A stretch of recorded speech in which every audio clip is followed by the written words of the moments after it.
आपके भक्ति करने का ढंग क्या है, मंत्र क्या है, शब्द क्या है, विधि क्या है, उस पर डिपेंड करता है। दूसरी बात ये है कि हम और आप अभी जो बात कहते हैं सरगुण नरगुण दोनों भक्ति ये है एक चीज, ये दोनों भक्ति एक चीज है, अलग अलग नहीं है। इसका मतलब ये है कि हम आप जो है ना सगुण और निर्गुण दोनों मिला के एक है, अलग अलग नहीं है। सगुण है शरीर, निर्गुण है जीव। शरीर और जीव अलग तो है नहीं, दोनों एक ही है। तो शरीर और जीव से तो जो भक्ति की जाती है वो सगुण निर्गुण दोनों की भक्ति एक साथ होती है। जिसमें पूरी तरह से सिर्फ शरीर इन्वॉल्व है तो वो सगुण की सेवा हो जाती है। और जिसमें शरीर के अंदर जो जीव की जो साधना है, जो मन की जो साधना है, मन बुद्धि चित्त और सूरत की जो साधना है, सांस पर प्राण की जो साधना है वो निर्गुण की साधना।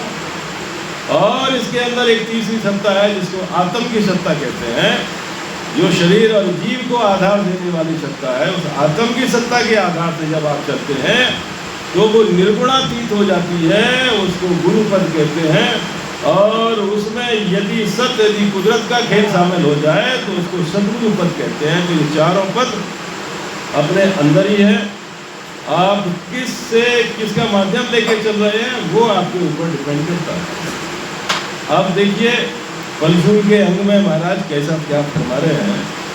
सगति पंथ में आए भिन्न को वे नर नारी, पूजे पांचों पीर अलग सिमरे नर नारी, जागाए फल फूल जन्म अगले नर पावे, नर नरा में वीर नार जोगणी को आवे, सुखराम ज्ञान बैराग बिन मोख न पहुँचे कोई, तीवर मद बैराग रे हद बेहद का हो।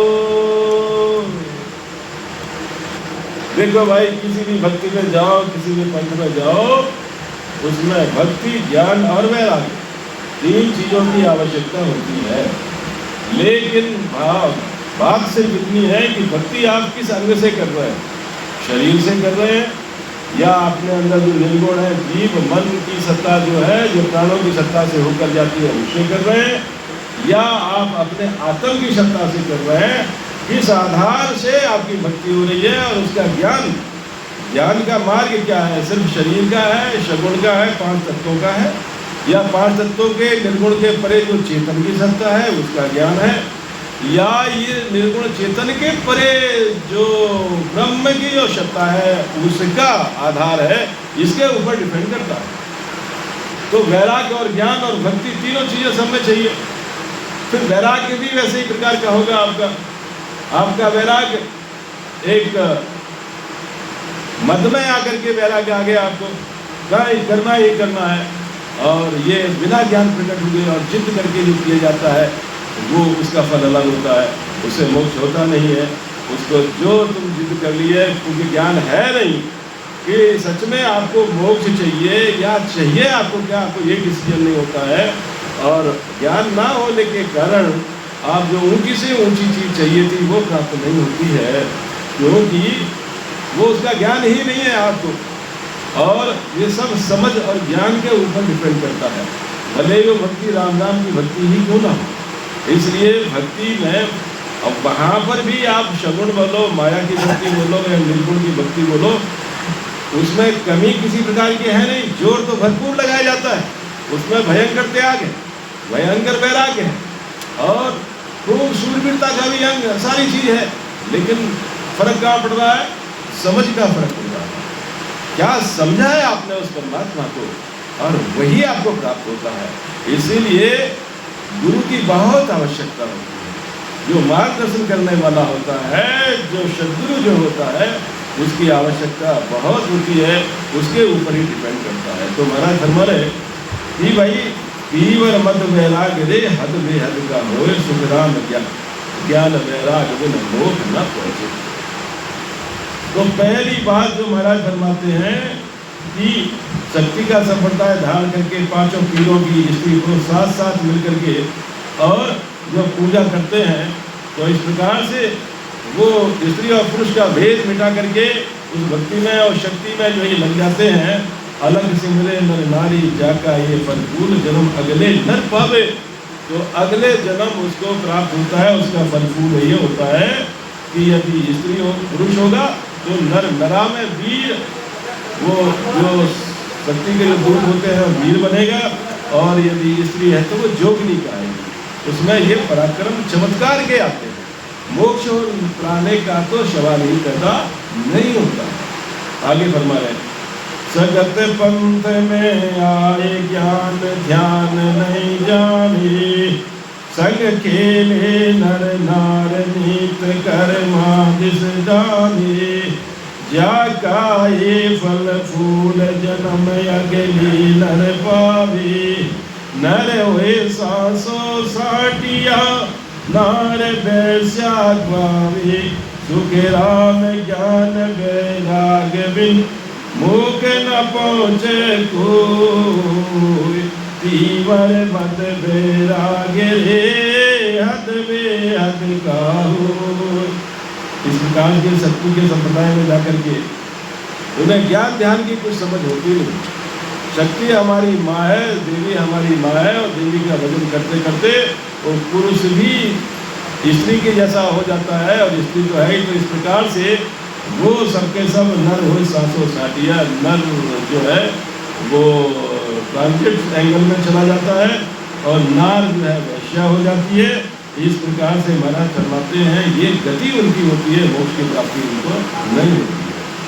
शिव मार्ग में आए साच बिन पावन मेले, पांचों इंद्रिय जीत उलट ब्राह्मण में खेले, जाका ये फल फूल जन्म अगली नर पावे, सगत लोक ही रूप जूत में जूत समावे, सुख राम ज्ञान वैराग बिन मुख न पहुँचे कोई, तीवर मत वैराग रे हद बेहद काहू।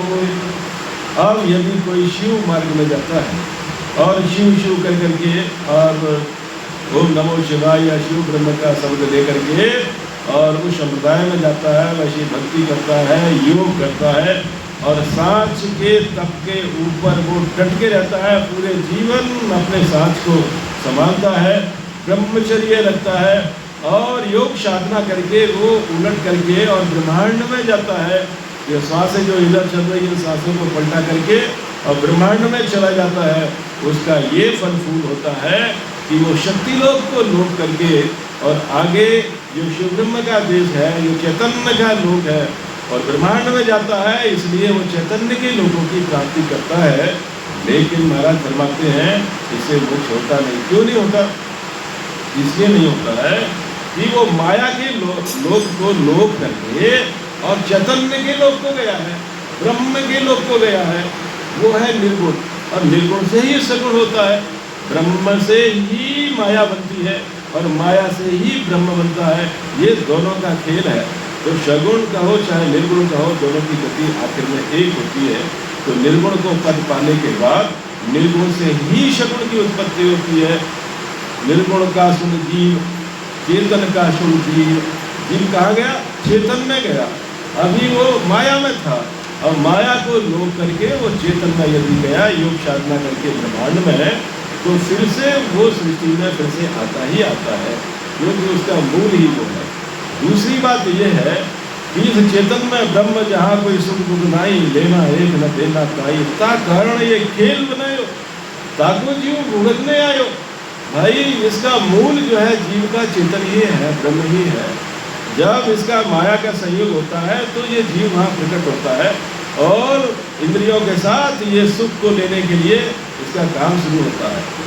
देखिए, समझने वाली बात यह है कि जिस प्रकार से माया की सत्ता व्याप्त है और सृष्टि में जैसे चैतन्य की सत्ता व्याप्त है, उसी तरह से एक सत्ता और इसमें व्याप्त है जो सिर्फ वेदी जन ही जानते हैं, इसको संतों ने ही पहचाना है और अन्य किसी की समझ में ये बात आई।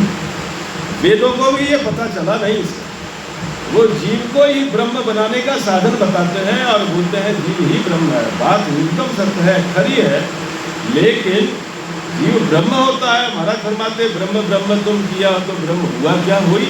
अरे ब्रह्म तो है ही, वो कहीं कम ज़्यादा होता नहीं, वो आपका अंश ही है। लेकिन ब्रह्म में जाने के बाद आपको, क्योंकि वहाँ बिना माया के ब्रह्म क्या करेगा, बिना स्त्री के पुरुष क्या करेगा, पुरुष के बिना स्त्री, स्त्री के बिना पुरुष, दोनों अधूरा है।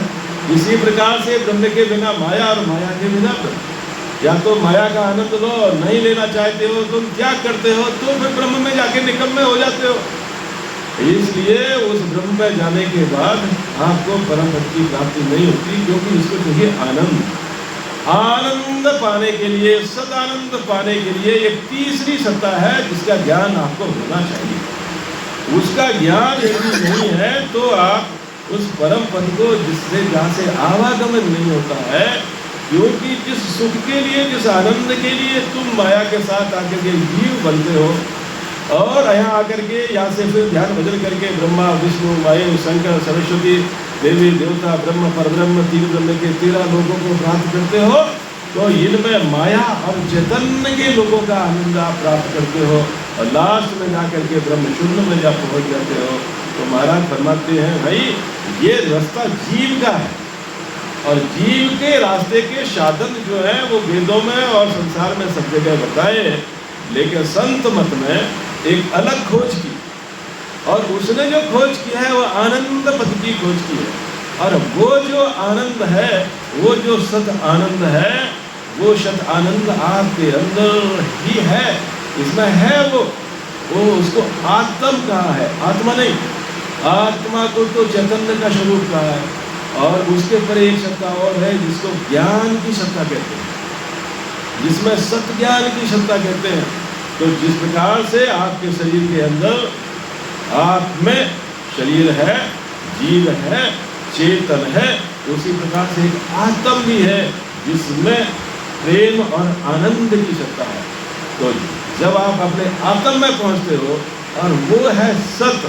सत का मतलब होता है जो कभी बदलता नहीं, जो कभी पैदा होता नहीं, जो ना हुआ ना होगा, वो है, वो सिर्फ है, हमेशा है।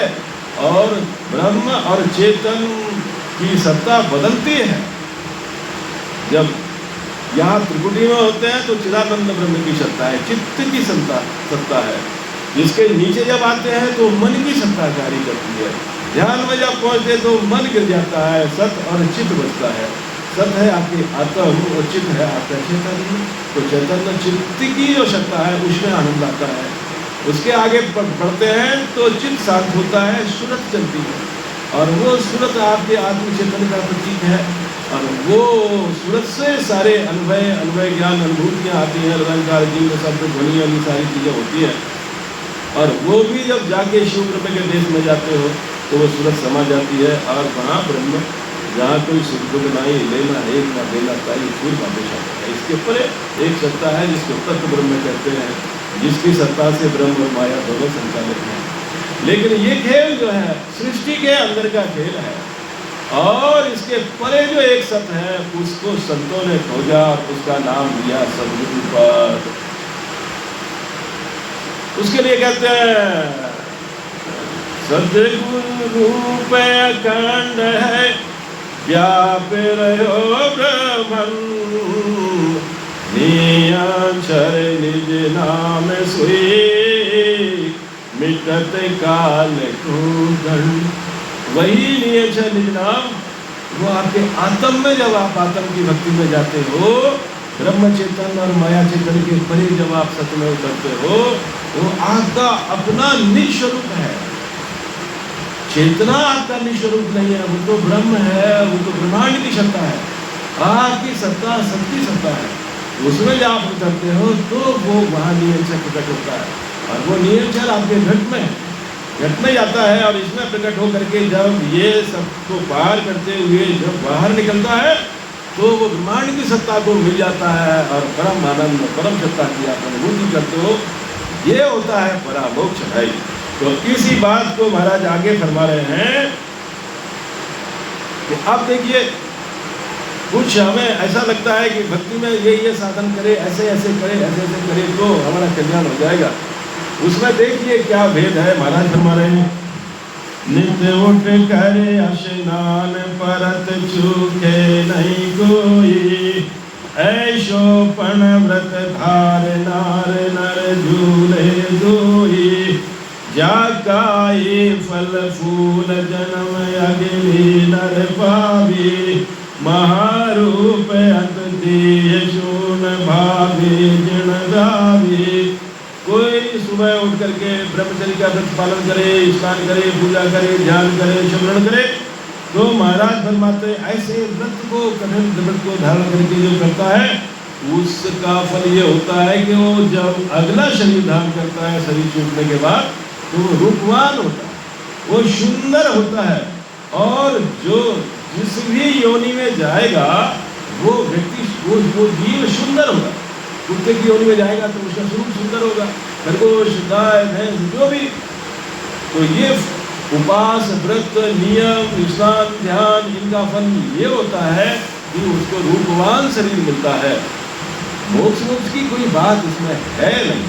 आगे महाराज फरमा रहे, तीवर हो बैराग प्रेम साहिब सो भारी, शिवरण पुण्य विचार शुभ कर्मा सो यारी, जाकाए फल फूल सुजस बंधे संसार, सुरग को पुण्य कहावे, सुख राम ज्ञान बैराग बिन मुख न पहुँचे कोई, तीवर मद बैराग रे अद वे अद का होय। हद यानी शरीर का शासन, बेहद यानी कि जीव और अंदर प्राणों का शासन, वो बेहद में ले जाता है। तो ये ध्यान और साधना की जो विधि की जो पद्धतियां हैं, संतों की और ऋषियों मुनियों की, वेदों की, सनातन धर्म में जो चीजें बताई हैं, वो बेहद की चीज है। उन्हें आत्म का होश ज्ञान नहीं है। इस चेतन स्वरूप को ही, ब्रह्म चेतन को ही आत्मा कहते हैं, जो श्रीमद् भगवद गीता कह रही है। जिसको श्री कृष्ण उपदेश दे रहे हैं वो आत्मा नहीं, वो ब्रह्म चेतन का स्वरूप है, वो आपका स्वरूप नहीं है। आप उस ब्रह्म चेतन को जानते हो, आपके द्वारा वो ब्रह्म चेतन चैतन्य है। इसी प्रकार सारे ब्रह्मांड में जो ब्रह्म चेतन है वो सत्य चेतन के आधार का चेतन है। तो वो फर्क ये होता है भाई, सुखराम ज्ञान वैराग्य में जब तक, और उसको कहते हैं सत्य ज्ञान। सत्य ज्ञान मतलब क्या? जिस ज्ञान की सत्ता के आधार से सारे ज्ञान आधारित हैं, वो सत्य ज्ञान आपके आत्म का, आपका स्वरूप है। आपके सत्य ज्ञान से ही मन को ज्ञान होता है, बुद्धि को होता है, चित्त को होता है, चैतन्य को होता है, शरीर को होता है। तो वो जो ज्ञान है, वो सत्य ज्ञान जब तक नहीं आएगा, और जब वो सत्य ज्ञान उतरता है तो बिल्कुल भेद समझ में आ जाता है कि अपना स्वरूप है क्या, अपन किससे कंसर्न है, अपना अंश किससे है, अपना संबंध किससे है। अपना संबंध शरीर से नहीं, शरीर का संबंध माता पिता से है, संसार से है। जीव का संबंध ब्रह्म से है, ब्रह्मांड की चेतना से है। इसलिए ब्रह्म होना है तो शब्दों की जागृति करो, कुंडली जागरण करो, सुषुम्ना से जाओ, पंचदाल से जाओ, ध्यान में जाओ, ब्रह्मांड में जाओ, नाद, अनंतनाद, ध्वनि, जिंग, इन शब्दों को पार करते हुए ब्रह्मांड की ध्वनि में आप जाते हो और ब्रह्म हो जाते हो। ब्रह्मांड से बाहर निकल नहीं सकते जब तक कि आपको अपने शब्द का ज्ञान नहीं, आत्म सत्य की कुदरत कला आपको पता नहीं, तब तक इसको आप पार नहीं कर सकते हो, जिसको कि ज्ञान वैराग्य कहते हैं। तो इस प्रकार से महाराज फरमा रहे, अवशति पुरुष जग माय नीत उठ पुण्य विचारी, ननो बण सुनाय देह लग देणो धारवी, जाकाए फल फूल जन्म अगली नर पावी, माया सुख विलास जून भावी जन जावी, सुख राम ज्ञान बैराग बिन मुख न पहुँचे कोई, तीवर मद बैराग रे हद बेहद का होय। तो भाई कितने प्रकार के लोग संसार में हैं, और वो कैसे रहते हैं। अभी कई जगह ऐसा आता है कि किसी को कहो कि भाई राम राम करो, राम से नहीं करो, भजन कर लो, आप बड़े भाग्य से मनुष्य शरीर मिला है, आपको परम पद मिलेगा। तो वो सबसे पहले ये कहता भाई मैं क्या लिए करूँ, भजन क्यों करूँ, मैं तो कुछ बुरा करता ही नहीं, मैं जो करता हूँ तो ठीक ही कर रहा हूँ। मी चांगले आहे, मला परिवार चांगले आहे, सगळं संपन्न आहे, मी कोणाला काही दाखवत नाही, कोणाला धोखत नहीं, कोई पाप करता नहीं, कुछ नहीं करता हूँ। परमात्मा ने हमें आनंद से दिया है। हम सुबह उठते हैं, ध्यान करते, पूजा करते, अपना और सबको पुण्य करते, दान करते, हवन करते, जीवों पे दया करते, और मैं कोई ऐसा काम नहीं करता जिससे जीव दुखे। आप बताओ भाई, इससे ज़्यादा भजन और क्या करना। अब बताओ भाई, काय के लिए भक्ति करूँ मैं, मुझे तो कुछ चाहिए नहीं, परमात्मा ने मुझे तो सब कुछ दिया है, और मैं साथ तो देख लो आप, ये परमात्मा की खूब मेरे ऊपर कृपा है, फिर मुझे भक्ति करने की क्या जरूरत है। तो महाराज फरमाते हैं, अरे भाई जो ये आप सब कर रहे हो तो अच्छी बात है, लेकिन बात ये है कि ये जन्म तो आपका ठीक जा रहा है, जब प्राण त्यागोगे तो शरीर छूटते समय इतना भयंकर कष्ट होता है कि जिसकी तुम कल्पना नहीं कर सकते, और जिसके लिए तुम तड़पोगे, रोओगे, और बाद में फिर तुम दोबारा जन्म लेना हो तो फिर माँ के गर्भ में आओगे, 9 महीने लटके रहोगे, फिर कहाँ जन्म मिलता है इसका कोई ठिकाना है नहीं। इसलिए अपने अगला जन्म, एक तो है कि आपका अगला जन्म अच्छा हो, दूसरा भक्ति यदि आपकी फलवृत हो गई, आपका कार्य पूरा होगा, आपने सही ढंग से उसको पालन किया, वो ज्ञान वैराग्य आपको आ गया, तो ज्ञान वैराग्य का मतलब है आप शरीर से अलग हो जाते हो, आप जीव से अलग हो जाते हो, आप चेतन से अलग हो जाते हो। जो जन्म मरण का जो कारण है, वो कारण से ही आप अलग हो जाते हो। एक जगह और बड़ी अच्छी बात मिली है, जरा गौर से सुनना भाई साहब। एक है स्थूल शरीर, एक सूक्ष्म, तीसरा है कारण। स्थूल सूक्ष्म को हम और आप सभी जानते हैं। स्थूल में अभी आप बैठे हैं, सपने जब नींद में जाते हो तो सपने में चले जाते हो, वो होता है सूक्ष्म।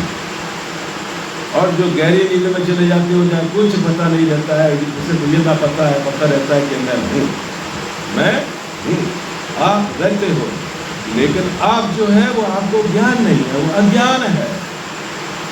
और जीवन में आपको ये ज्ञान नहीं हो पाता है कि मैं शरीर और जीव चेतन नहीं हूँ, मैं इसके परे आत्म तत्व हूँ, और वो ज्ञान का पद है। शरीर से, जीव से, चेतन से हमारा कोई संबंध है नहीं।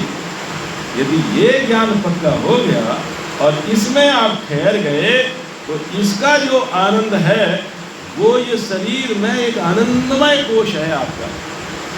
एक है अन्नमय कोश जो शरीर, एक है प्राणमय कोश, दूसरा है मनोमय कोश, तीसरा है ज्ञान और विज्ञानमय कोश, और चौथा है आनंदमय कोश। प्राणमय कोश आपका शरीर, मनोमय कोश मन का जो मन से और इंद्रियों से जो आप सुख लेते हो ना, वो आपके मनोमय कोश में बदल चला जाता है, वो एक शरीर बन जाता है आपका। और उसका जो सुख है, उसका जो मजा है, वो ज्ञान विज्ञान जो ज्ञानमय कोश है वो लेता है, हाँ ये बहुत अच्छा है। वो बोलता है ये ठीक नहीं है, ये अच्छा है। तो जिस चीज़ को आपने पसंद किया, जो आपके जीवन में ज़्यादा से ज़्यादा उतर गई, जिसका आनंद आप लेते रहे, वो भले किसी भी इंद्रिय का सुख हो, या मन का सुख हो, या आपके ज्ञान का सुख हो, दुनिया के ज्ञान का सुख हो, उसका जो आनंद जो आप लेते हो, वो आनंदमय कोश में चला जाता है। तो रिजल्टेंट आपकी लाइफ का जो रिजल्ट है, आपने जो जीवन जिया है, उस जीवन जीने का जो आनंद है वो आपके आनंदमय कोश में चला जाता है, और वही आनंदमय कोश कारण बनता है आपके नए जीवन में। कारण क्या कारण है कि जन्म लेना पड़ता है? अरे कारण यह है कि तुमने तुम्हारे स्वरूप को नहीं पहचाना है, जो इस माया आनंद और तीव्र आनंद ब्रह्म और माया के आनंद से अलग है। यदि आप माया और ब्रह्म के आनंद में रहे और आपने जीवन दिया, तो वो कारण बनता है कि फिर से माया और ब्रह्म का शरीर आप धारण करें। यदि आप इस माया और ब्रह्म के परे जो आत्म का पद है, जिसका कोई कंसर्न नहीं, आपका कोई संबंध नहीं उसका, उसके लिए कहते हैं सबके माय सकल से न्यारा, मरम लगे कोई बिरला, जन सुख राम देते हाथा, मारत है नित किरला।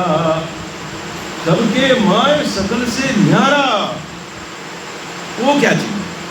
वही है आपका आत्म तत्व, वही है आपका स्वरूप, शब में रहते हुए सबसे अलग। ये किसके लिए कहा? ये परमात्मा के लिए कहा। एक्चुअली वास्तव में बात कही तो वो आपके लिए ही कही। आप जिसमें हो, सबके अंदर वो है, तो वो जो आप अपने इस शरीर में हो, माया में रहते हुए, ब्रह्म में रहते हुए, ब्रह्मा का आनंद, ब्रह्मानंद जिसको कहते हैं, चैतन्य का जो आनंद ध्यान और समाधि में होता है वो, और या उसमें नहीं गए तो आपने ये नॉर्मल जीवन दिया है, विषयों का और इंद्रियों का सुख जो लिया है, वो उस आनंद में यदि आप ठहरे रहते हो तो वही आपका अगले जन्म का कारण बनता है। लेकिन उसमें आपका जो स्वरूप है, जिसको आत्म स्वरूप कहते हैं, वो ना तो विषयानंद देता है, ना वो ब्रह्मानंद देता है, उसका अपना सेल्फ का आनंद है। तो इन से परे यदि आप अपने सेल्फ के, अपने आत्म के आनंद में रहते हो तो वो सद्गुरु पद है, वो आनंद पद है। और हमारी भक्ति में हम उसी को पाने का प्रयास करते हैं। जो ध्यान में जाते हैं, भजन में जाते हैं, राम राम करते हुए सांस में, प्राणों में जाकर के, और जब नाभि में पहुंचते हैं, उसकी प्रारंभ आपकी नाभि से होता है। नाभि में आपका माया विषयों का आनंद और ब्रह्मा का आनंद, ब्रह्म का आनंद यानी चेतन का आनंद है, लेकिन उसके साथ में आपका अपना भी स्वरूप है। ये आपका जो जीव का जो पद है वो नाद और बिंदु से मिला हुआ है। नाद है ध्वनि और बिंदु है चेतन माया, 5 तत्व 25 प्रकृतियों की चीज है। इन दोनों का यदि विछोह हो जाए, नाद और बिंदु का, तो आप अपने स्वरूप में आ जाते हैं। ये भेद है सद्गुरु की भक्ति का, सांस में करने का। और ये जो भजन करते करते, और ये कब प्रकट होगा? विठल राव ने पूछा कि आप ये बहुत बड़ी बड़ी भारी बातें कर रहे हो परम भक्त जी, और आप कहते हैं प्रेम प्रेम से उल्टे माई, प्रेम प्रेम से किला ढहावे, प्रेम प्रेम से सब प्रेम से होना, सब प्रेम से होना। अरे ये प्रेम आएगा कैसे? इस प्रेम की जो बात आप कर रहे हो, वो प्रेम कैसे आवे? अरे व्यक्ति कहाँ जावे, किससे प्रेम करे, कैसे प्रेम प्रकट हो, जरा ये तो बताओ। तब महाराज ने कहा, और किसकी शरण में जाए? तो कह रहे, और शरण कोई नहीं चाहिए, आप ही उलटे आप में रहिए। अरे भाई लेकिन प्रेम कहाँ से आएगा? अरे प्रेम उपावो तत्व के ताई, कुदरत कला प्रकट हुए जाई। अब देखो भाई, तत्व की जो बात कही है वो सतगुरु तत्व कह रहे हैं। शरीर का तत्व है जीव, तत्व का मतलब जिसके आधार से जो चल रहा है। इसका तत्व है करंट। अगर करंट चली गई तो ना पंखा चलेगा ना लाइट चलेगी। लगता है कि पंखा हवा दे रहा है, अरे करंट से हो रहा है सब। ऐसे ही मन करता है, मन इंद्रियां काम कर रही, कान सुन रहा है, आंखें देख रही, ये नहीं, कान नहीं देखते, आंख नहीं देखती, कान नहीं सुनते, तुम सुनते हो। आप कहें कि भैया पंखे की आवाज़ आ रही क्या? इसकी आवाज़, वो पंखे की आवाज़ सुनो, ये नहीं, ये तो आप ध्यान से सुनेंगे तो आए, हाँ आ रही आ रही। तो पहले क्यों नहीं आ रही थी? अरे भाई ध्यान नहीं दिया। तो जब तुम ध्यान देते हो, ध्यान ही आपका स्वरूप है, उसको कहते हैं आत्मचिंतन, उसको कहते हैं सूरत। जब तुम ध्यान देते हो तब कान सुनते हैं, जब तुम ध्यान देते हो तब आँख देखती है, तो ये ऐसे ही है आपका शरीर, जैसे पंखा और लाइट ये सारी चीज़ें करंट से चल रही, नहीं तो नहीं चलती। ऐसे ही जीव है तो शरीर चल रहा है। और जीव, मजे की बात है कि जीव में अपना सत्ता नहीं है, जीव में एक चेतना है जिसको ब्रह्म चैतन्य कहते हैं, जिसको सुरत कहते हैं। सुरत उसकी रिप्रेजेंटेटिव है, वो चलती है।